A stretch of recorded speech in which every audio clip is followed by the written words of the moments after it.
D'accord?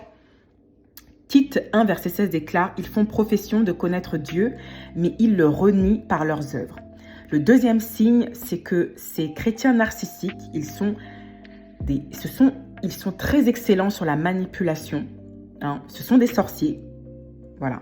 Sorcier ne commence pas chez un marabout. Hein. Sorcier commence quand tu essayes de manipuler les émotions des gens pour ta propre guise.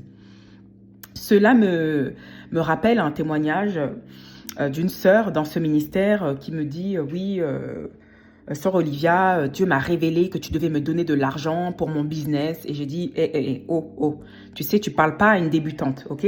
Donc, la voix que tu entends, c'est pas la voix de Dieu, c'est la voix des démons, d'accord? Et beaucoup de personnes, beaucoup de chrétiens sont possédés et ils ne le savent pas, d'accord? Les voix que tu entends, ce n'est pas la voix de Dieu.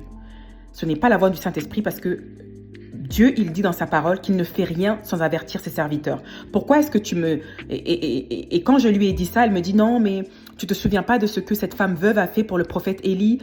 Voilà. Vous voyez, les narcissiques, les chrétiens narcissiques, ils connaissent la Bible par cœur. Hein. Ne pensez pas que parce qu'ils ont fait des études en théologie, et je l'ai déjà dit dans l'une des précédentes vidéos, cela fait d'eux des personnes éveillées spirituellement, pas du tout. On le voit avec Satan quand il essaie de tenter Jésus dans le désert. Il connaît la Bible par cœur. Il connaît les versets de Dieu par cœur. Il connaît les versets de la parole de Dieu par cœur. Et il utilise ça pour son propre gain, à tester, à tenter Jésus. D'accord?